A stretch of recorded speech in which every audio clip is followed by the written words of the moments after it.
I want to talk to you today about Psalm 38. We're going through the Old Testament, looking at how different parts of the Old Testament speak to Jesus or predict or talk about him in some way. And this is Psalm 38, verse 11, and it says this. It says, "My loved ones and friends stay away, fearing my disease. Even my own family stands at a distance." So this describes Jesus. You know, his friends stay away because of his disease. His disease was that he was in the hands of the Romans and he was going to be crucified. And even his family and friends, remember his mother and Mary Magdalene, they stand at a distance at the cross. So that's really predictive of what's going to happen to Jesus. I want to talk about that a little bit, though, in a more practical way for you. And that is, we tend to do that, you know, when we're fearful and we don't know what to do, then we stay away often. I was a chaplain for 30 years, and I would talk to medics, and it's interesting. Medics go in and do amazing things that you would never think of doing, like a car accident and maybe, blood and everything everywhere. And they go in and they take care of it and they handle it and do an amazing job. It's just incredible. Things that you'd kind of sit there and not know what to do. They know exactly what to do, and they do it to help the person as much as they can. They're amazing. Same with firefighters. But when it came to dealing with the emotions of somebody who had lost a loved one, they had no idea what to do. And they were afraid. And here's why they were afraid. Because when we go into a situation like that, we want to help. And so we want to say something that'll take away their pain that people are in when they've had someone near them die.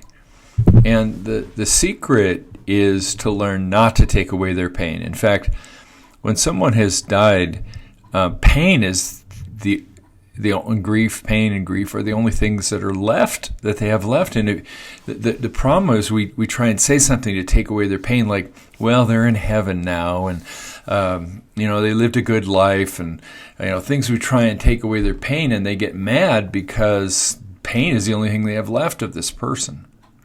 So what I taught the medics to do is just not try and take away pain, but just be there with the family. You don't have to say anything. Just be there. Just, a hand on the shoulder or a hug or something is all that's needed. Well, that's true for all of us, that when we have fears, we end up doing the wrong thing. Just like Jesus, his disciples were fearful they would be next, and, they have good reason to believe that. They could have been next. But the fear made them do things that weren't what God wanted. And that's what I want to talk about today, is the fears that we have. We really should look at our fears, because our fears rarely move us in the direction that's helpful to us and helpful to our relationship with God. And, the scripture says, perfect love casts out all fear.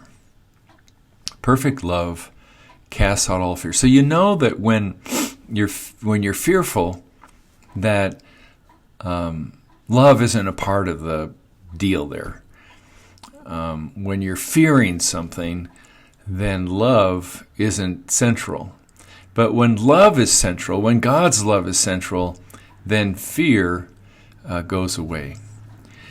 So think about that. Think about your fears can really teach you something about what you're valuing and where you are and in your life, what's important to you. Your fears will tell you that. And the other thing your fears will tell you is that right at the place where you have fears, you're not trusting God. You're trusting something else. And so you're fearful because the thing you're trusting is very likely going to let you down. This is true in politics. This is true in, whatever we fear means that we aren't trusting God in that area, because God is more powerful than anything that might make us fear. And so the next time you're around somebody who has a disease, terrible disease, or a friend who's dying, just go and be there and realize you don't have to say anything. You just have to be there. Just show up. That's all you got to do is show up, and don't let the fear determine what you do and don't do. And look at your fears and see if God isn't, stronger than any of those fears that you have. God is present in our lives, and He takes away our fear with His amazing love. Well, that's a message for today. God bless. Have a great day. Take care.